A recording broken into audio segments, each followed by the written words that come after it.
Hello students, आज हम पढ़ेंगे सूक्ष्म जीवों का वाणिज्यिक उपयोग। पिछले वीडियो में अपन ने विभिन्न प्रकार के सूक्ष्म जीव और उन सूक्ष्म जीवों से होने वाले फायदों के बारे में यानी लाभदायक सूक्ष्म जीवों के बारे में पढ़ा था।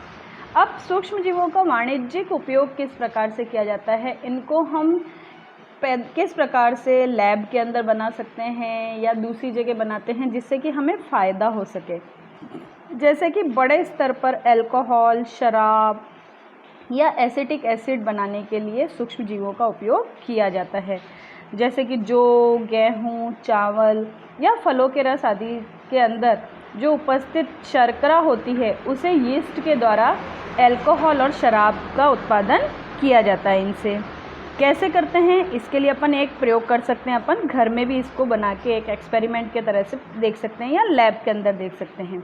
इसके लिए हम क्या करेंगे, 500 मिलीलीटर पानी लेंगे और उसमें 500 मिलीलीटर का यानी आधा लीटर का कोई बर्तन लेंगे, उसमें 3/4 भाग तक पानी भर देंगे और उसमें 2-3 चम्मच चीनी को घोल देंगे। फिर उसके अंदर आधा चम्मच यीस्ट पाउडर को डालेंगे और उसे 4-5 घंटे के लिए गर्म स्थान पर ढक कर रख देंगे। गर्म स्थान मतलब जहाँ पे गर्म हो, फ्रिज के अंदर नहीं, धूप में या कहीं ऐसी जगह जहाँ पे गर्म हो जाए वो। अब 3-4-5 घंटों बाद आप उसे देखेंगे, उस विलयन को सूंघेंगे। सूंघ के देखने से हमें क्या पता चलेगा, ये गंध अल्कोहल यानी आपको शराब जैसी गंध उसके अंदर से आने लगेगी, जो कि चीनी के अल्कोहल में बदलने के कारण हुई है। चीनी के अल्कोहल में परिवर्तन की यह प्रक्रिया क्या कहलाती है, किण्वन या फर्मेंटेशन। यानी जो चीनी का घोल हमने लिया था वो अल्कोहल के अंदर चेंज हो गया है और इस प्रक्रिया को हम फर्मेंटेशन या किण्वन कहते हैं। अगर आपको जानकर आश्चर्य होगा कि ये किण्वन की प्रक्रिया 1857 में लुई पाश्चर ने खोजी थी। अब इसके बाद आता है कि ये तो हमने अल्कोहल का वाणिज्यिक उत्पादन किया।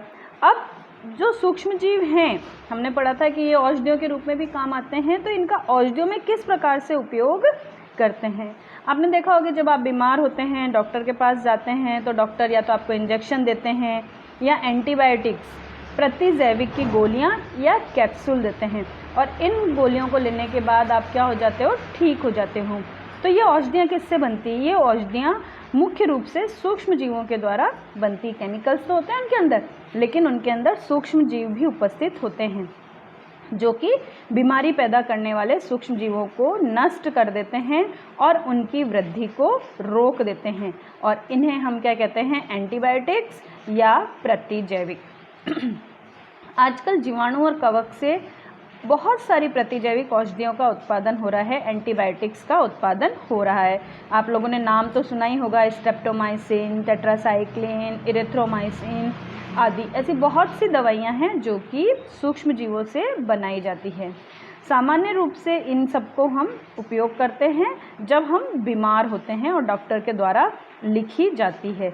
हमें इसका ध्यान रखना चाहिए कि जब डॉक्टर हमें लिखे, जब हमें आवश्यकता हो तभी हमें इनका उपयोग करना चाहिए, बेवजह इनका उपयोग नहीं करना चाहिए। अगर हम बेवजह कि हमें ज़रूरत नहीं है, डॉक्टर ने जितनी दवाई लिखी है उससे भी ज़्यादा कि हम बीमार नहीं होंगे, जो 3 की जगह 5 दिन तक उन दवाइयों को लेंगे तो उससे क्या होगा, जो हमारे शरीर के अंदर लाभदायक जीवाणु होंगे वो भी क्या हो जाएंगे, नष्ट हो जाएंगे। इसलिए जितनी दवाई दी जाए उतनी ही लेनी चाहिए, एक्स्ट्रा नहीं। और ना ही ये कि वो आप 3 दिन की दी है, मेरे को 1 दिन में ही फ़र्क पड़ गया तो मैंने अगले दिन दवाई नहीं ली, ऐसा भी नहीं करना चाहिए। मतलब जितनी आवश्यकता है उतनी तो ज़रूर से लेनी चाहिए। अब इसके बाद आता है कि जो ये दवाइयाँ हैं, जो ये सूक्ष्म जीव से प्रतिजैविक बने हैं, वो किस प्रकार से बने, किस प्रकार से इनको बनाया गया। तो ये जो हैं जिन्हें कवक और जीवाणु से बनाया जाता है, विशेष प्रकार के सूक्ष्म जीव का संवर्धन यानी लैब के अंदर इनको कृत्रिम रूप से बनाया जाता है, जिसे अनेक रोगों को चिकित्सा में हम उपयोग करते हैं। 1929 में अलेक्जेंडर फ्लेमिंग, आपको जानकर आश्चर्य होगा कि अलेक्जेंडर फ्लेमिंग ने जीवाणु से बचाव के लिए लैब के अंदर प्रयोग कर रहे थे। अचानक जब वो प्रयोग कर रहे थे, उस प्लेट के अंदर जिसके अंदर वो आर्टिफिशियली जीवाणु बना रहे थे उसमें उन्होंने देखा कि हरे रंग की फफूंद के छोटे छोटे बीजाणु उनको दिखाई दिए और उन्होंने देखा कि ये जो फफूंद हैं वो जीवाणुओं को, वृद्धि को रोकते हैं। और जो जीवाणु बन रहे थे उनको उन्होंने क्या कर दिया, बहुत से जीवाणु फफूंद द्वारा मारे गए और इस प्रकार अनजाने में ही फफूंद से क्या बन गई, पेनिसिलिन नामक आपकी प्रतिजैविक औषधि बन गई, जिसका आपने देखा होगा आजकल हम बहुत ज़्यादा उपयोग करते हैं। इसी के साथ साथ आपने देखा होगा कि किसान या आप घरों के अंदर जो पशु पालते हैं उनके आहार में भी, पशु आहार में और कुक्कुट आहार, मुर्गियों को जो पालते हैं उनके आहार में भी विभिन्न प्रकार के प्रतिजैविक मिलाए जाते हैं, एंटीबायोटिक्स मिलाए जाते हैं, ताकि जानवरों के अंदर भी बीमारियां नहीं फैले। हम तो क्या करते हैं, टीकाकरण करा लेते हैं या एंटीबायोटिक्स ले लेते हैं, जानवर किससे ले, तो इसलिए जानवरों को जो उनका चारा दिया जाता है उसके अंदर एंटीबायोटिक्स मिला दिए जाते हैं, जिससे कि उनके अंदर सूक्ष्म जीवों का संचरण नहीं हो, वो बीमार नहीं हो। कुछ पौधों के नियंत्रण के लिए भी एंटीबायोटिक्स का उपयोग किया जाता है। अब इसके बाद आता है टीका, वैक्सीन या टीका। आपने सुना होगा टीकाकरण, बच्चा पैदा होता है उसी समय हॉस्पिटल जाते हैं तो उसको पैदा होने के अगले दिन से ही विभिन्न प्रकार के टीके लगने शुरू हो जाते हैं, BCG, डिप्थीरिया, ये टिटनेस, हेपेटाइटिस। तो ये सब क्या हैं, टीका क्यों लगाते हैं? हमें पता है कि जैसे ही कोई रोग कारक सूक्ष्म जीव हमारे शरीर के अंदर प्रवेश करता है तो उनसे लड़ने के लिए हमारे शरीर के अंदर प्रतिरक्षी एंटीबॉडी उत्पन्न हो जाते हैं और शरीर इस चीज़ को ध्यान रखता है कि कौन सा सूक्ष्म जीव हमारे शरीर के अंदर पहुंचा है और भविष्य में भी वो उसकी क्या बना लेता है, अपने अंदर एक फ़ोटो बना के रख लेता है, जिससे कि नेक्स्ट टाइम अगर वो जीवाणु प्रवेश करे तो वो उसको क्या कर दे, नष्ट कर दे। तो इसी प्रकार जो हम टीका लगाते हैं उसमें क्या होता है, यदि मृत और निष्क्रिय सूक्ष्म जीवों को शरीर के स्वस्थ शरीर के अंदर हम प्रवेश कराते हैं तो शरीर की कोशिकाएं उससे लड़ने के लिए हमारे शरीर में प्रतिरक्षी उत्पन्न करके उसको क्या कर देती है, रोग कारक जो भले मृत है उनको भी क्या कर देती है, नष्ट कर देती है, लेकिन उनकी फ़ोटो उनके पास सुरक्षित रह जाती है। भविष्य में भी कभी अगर वो रोग कारक हमारे शरीर में प्रवेश करता है तो उससे हमारे जो प्रतिरक्षी हैं वो उसको तुरंत नष्ट कर देती है। तो इसी प्रकार जब टीका हम लगाते हैं तो उससे यह प्रतिरक्षी हमारे शरीर में सदा के लिए बन जाती है और रोग कारक सूक्ष्म जीव से हमारी सदा के लिए सुरक्षा हो जाती है। इस प्रकार ये टीका एक वैक्सीन का कार्य करता है और जिससे विभिन्न प्रकार की हानिकारक बीमारियां हम नष्ट होती है, जैसे हैजा, क्षय, चेचक, हेपेटाइटिस आदि, इन सभी को हम टीके के द्वारा रोक सकते हैं। सर्वप्रथम 1798 में एडवर्ड जेनर ने चेचक के लिए टीके की खोज की थी और इससे सभी लोगों को, सभी व्यक्तियों को बचाने के लिए बहुत कहना चाहिए कि महत्वपूर्ण कार्य किया था।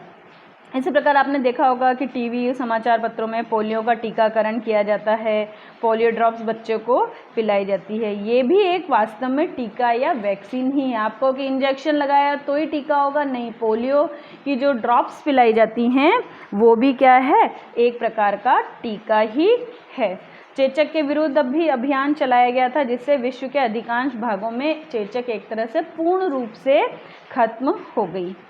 आजकल सूक्ष्म जीवों के टीकों का उत्पादन बड़े स्तर पर किया जाता है, जिससे मनुष्य एवं अनेक जंतुओं को विभिन्न प्रकार के रोगों से हम बचा सकते हैं। इसलिए जब भी हमारे घर में या आसपास कोई बच्चा पैदा हो तो हमें क्या करना चाहिए, उसका टीकाकरण अवश्य रूप से करवाना चाहिए। हॉस्पिटल्स के अंदर टीकाकरण कार्ड बनते हैं, उन कार्ड को लेके हमें ध्यान रखना चाहिए कि सभी टीके सही टाइम पे बच्चे को लगे, जिससे कि वो भविष्य में बीमार नहीं हो।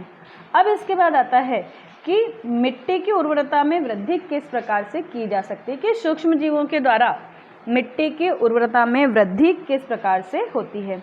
हमें पता है कि कुछ जीवाणु और नील हरे शैवाल वायुमंडल की नाइट्रोजन का क्या करते हैं, स्थिरीकरण करते हैं, जिससे कि मिट्टी के अंदर नाइट्रोजन की वृद्धि होती है तथा उसकी उर्वरकता में भी वृद्धि होती है।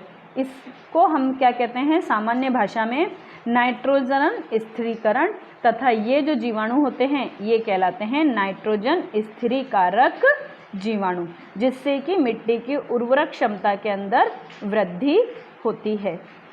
अब इसके बाद आता है हमारा कि पर्यावरण का शुद्धिकरण किस प्रकार से होता है। इस चित्र में आपको दिखाई दे रहा है नाइट्रोजन स्थिरीकरण, साइनोबैक्टीरिया व नीले हरे शैवाल आपको दिखाई दे रहे हैं। तो ये सब क्या हैं, वायुमंडल की नाइट्रोजन को नाइट्रेट्स इत्यादि में बदलकर वायुमंडल की नाइट्रोजन का स्थिरीकरण कर लेते हैं।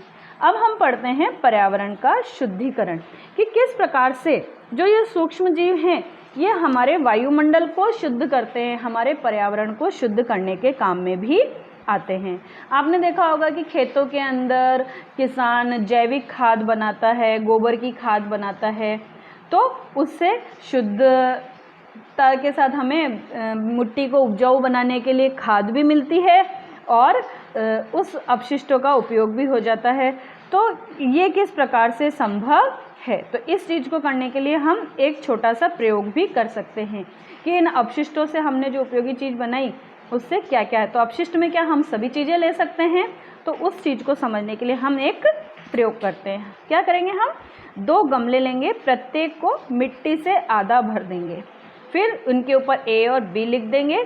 फिर गमले A के अंदर हम पौधों का कचरा भरेंगे या अपने जो फ्रूट सब्जियां इत्यादि के छिलके इत्यादि होते हैं ऐसा कचरा उसके अंदर भर देंगे। गमले B के अंदर हम पॉलीथीन की थैलियाँ, कांच की खाली बोतलें, प्लास्टिक के टूटे खिलौने आदि से भर देंगे और उन्हें एक और रख देंगे। 3 से 4 सप्ताह बाद हम उन्हें दोनों गमलों को देखेंगे। हमें क्या दिखाई देता है, दोनों गमलों में क्या अंतर दिखाई देता है। हम देखेंगे कि गमला A जिसके अंदर पादप अपशिष्ट थे उनका विघटन हो गया है, वो खाद के अंदर परिवर्तित हो गए हैं, क्योंकि जो मिट्टी के अंदर सूक्ष्मजीव उपस्थित थे उन्होंने पादपों का विघटन करके उसे खाद में बदल दिया। इस प्रकार से जो पोषक पदार्थ बने वो पौधों के लिए दोबारा उपयोग में लिए जा सकते हैं, लेते हैं वो, जिससे कि नए पोषक तत्व और नई दूसरी चीज़ें फल फ्रूट्स इत्यादि का निर्माण होता है। अब दूसरा गमला जो हमने B है उसको देखा तो हमने देखा उसमें कोई भी परिवर्तन नहीं आया, क्योंकि पॉलीथीन की थैली, कांच की खाली बोतलें, खिलौने और टूटे टुकड़ों में किसी भी प्रकार का परिवर्तन नहीं होता। उनके ऊपर सूक्ष्मजीव किसी भी प्रकार की क्रिया नहीं कर पाते और उन्हें खाद में परिवर्तित नहीं कर सकते। इससे क्या होता है कि हमारे पर्यावरण के अंदर प्रदूषण लगातार बढ़ता जाता है। हमने अक्सर देखा होगा सड़क किनारे या कई बार कोई जानवर मर जाता है या गाय भैंस मर जाते हैं तो उसको किनारे साइड में उठाकर डाल देते हैं, तो धीरे धीरे वो सड़ने लगता है और कुछ समय पश्चात शुरू में तो बदबू आती है, फिर धीरे धीरे हम देखते हैं कि वो धीरे धीरे वो जानवर का जो कंकाल था वो नष्ट हो जाता है। 10-15 दिन बाद आप देखते हो कि धीरे धीरे वो पूरा का पूरा जानवर खत्म हो जाता है, स्मेल आनी भी बंद हो जाती है और जानवर का अवशेष भी आपको दिखाई नहीं देता। ये सब किसके कारण होता है, जो मिट्टी के अंदर और हमारे जो वायुमंडल के अंदर विभिन्न प्रकार के जीवाणु हैं वो उनका क्या करते हैं, अवघटन कर देते हैं और उन्हें सरल पदार्थों के अंदर परिवर्तित कर देते हैं।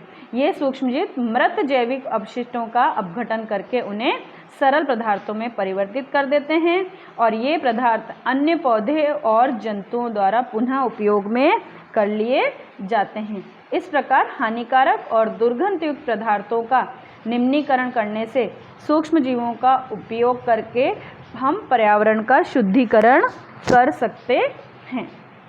अब